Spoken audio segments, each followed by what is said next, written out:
सहाफत का यह सफर कितना कांटों भरा है, किस तरह के दबाव हमें बर्दाश्त करने पड़ते हैं, किस तरह हमें डराया धमकाया जाता है। आम आदमी की तरफ से तो डराया धमकाया जाता ही है, सियासतदान का दबाव भी हम बर्दाश्त करते हैं, लेकिन जब पुलिस डराने और धमकाने का काम करने लगे तो फिर हमारे पास दूसरा कौन सा दरवाजा बचता है जहां जाकर दस्तक दी जाए। आप तमाम लोगों को पता है कि सुरन कोर्ट के दो ऐसे मसले जिन्हें हमने पिछले दिनों से उठा रखा है और हम ये मांग कर रहे हैं कि कार्रवाई हो, लेकिन कार्रवाई के नाम पर हमने कुछ भी होता हुआ नहीं देखा जिससे हमें लगे कि सुरन कोर्ट की एडमिनिस्ट्रेशन, खासतौर से पुलिस हरकत में आई है और कोई बड़ी कार्रवाई सरअंजाम दी है।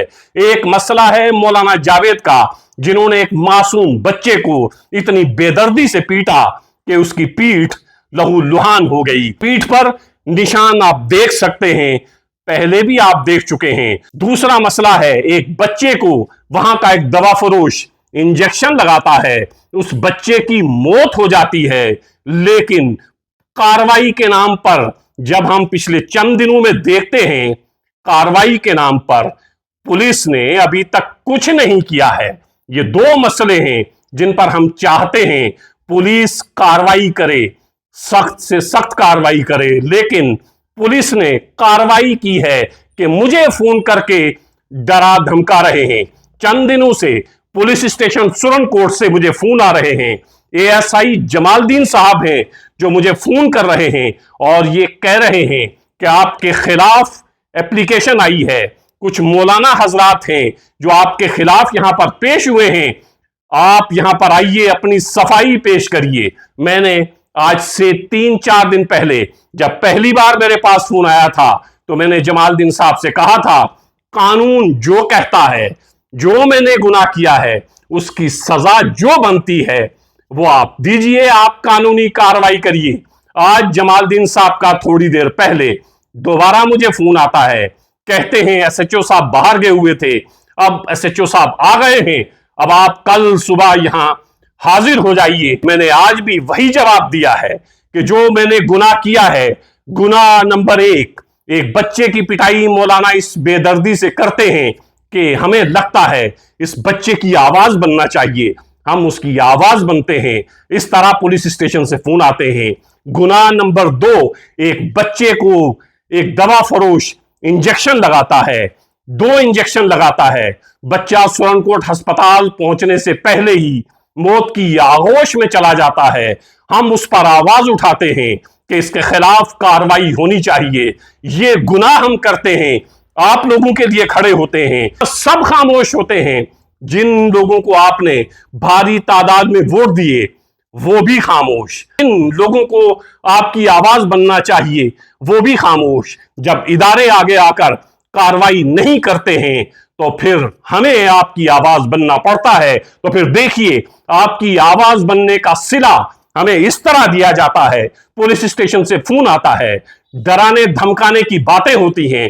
मैं एसएचओ सुरनकोट को फोन करता हूं जो केपीएस ऑफिसर हैं, वो मुझे फोन पर धमकी देते हैं, कहते हैं आप आर्टिकल 90 की बात करते हैं, मैं आर्टिकल 91 या 92 के तहत आपके खिलाफ कार्रवाई कर सकता हूं। ये आर्टिकल हमारे पुलिस को तब याद नहीं आते हैं जब बच्चे की पीठ पर इस तरह निशान होते हैं और कितनी बेदर्दी से बच्चे को मारा जाता है।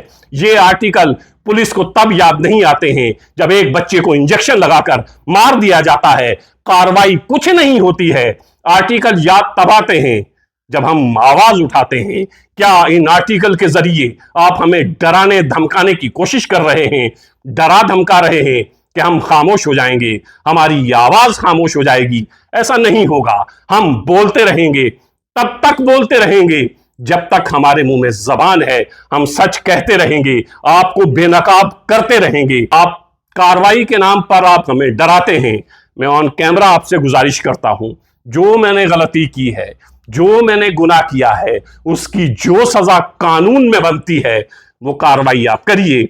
अदालत के दरवाजे आपके लिए भी खुले हैं, अदालत के दरवाजे हमारे लिए भी खुले हैं। कार्रवाई आप करिए, जवाब में आपसे और आप मुझसे अदालत में मांगिएगा, हम आपको जवाब कोर्ट में देंगे, अदालत में देंगे। मैं पुलिस स्टेशन में नहीं आऊंगा, आपको गिरफ्तार करना है, मैं पुंछ में रहता हूं, मेरे ऑफिस हैं, आप आइए, मुझे गिरफ्तार करके ले जाइए। जो कार्रवाई आप करना चाहते हैं वो करिए, हमें आपसे ज्यादा भरोसा अपने कानून पर है, आईन पर है, अदालतों पर है। अभी अदालतें बंद नहीं हुई हैं, अभी अदालतों के दरवाजों पर ताले नहीं लगे हैं, अभी जजेस आपकी जबान नहीं बोलते हैं। हमें अदालत पे, जजेस पे यकीन है, भरोसा है, और जो हम ये बोलते हैं इस आजादी के साथ बोलते हैं। हमें पता है जब जब पुलिस की तरफ से, एडमिनिस्ट्रेशन की तरफ से दबाव आएगा, कार्रवाई करने की धमकी दी जाएगी, तब तब एक दरवाजा हमारे लिए खुला है। वो दरवाजा ऑनरेबल कोर्ट का है। हम ऑनरेबल कोर्ट के दरवाजे पर जाएंगे, बताएंगे कि किस तरह सुरन कोर्ट की पुलिस मुझे डराने धमकाने की कोशिश कर रही है, कोशिश नहीं कर रही है बल्कि डरा धमका रही है। जब ऑनरेबल कोर्ट ये हुक्म हमें दे देगा कि आप अपनी जबान बंद रखिए, हम अपनी जबान बंद रखेंगे। फिलहाल पुलिस के कहने पर तो हमारी जबानें बंद होने से रही, हम बोलते रहेंगे, आवाज उठाते रहेंगे, अपने लोगों की आवाज बनते रहे हैं, बनते रहेंगे। आप कार्रवाई के नाम पर हमें डरा नहीं सकते हैं, धमका नहीं सकते हैं। ये हिंदुस्तान है, यहाँ का कानून है, आईन है, अदालतें हैं। आप अपनी कार्रवाई करिए, हम अदालतों की तरफ जाएंगे, अदालतों का रुजू करेंगे, देखेंगे ऑनरेबल कोर्ट क्या कहती है। जब कोई कदगन ऑनरेबल कोर्ट हम पर लगाएगी तो तब हमारा सर झुकेगा और हम ऑनरेबल कोर्ट की ताजीम में वो सब कुछ करेंगे जो ऑनरेबल कोर्ट हमें कहेगी। फिलहाल पुलिस के कहने से ना हम पहले बोले हैं ना रुके हैं, पुलिस के कहने से ना हम आगे रुकेंगे ना हम आगे बोलना बंद करेंगे।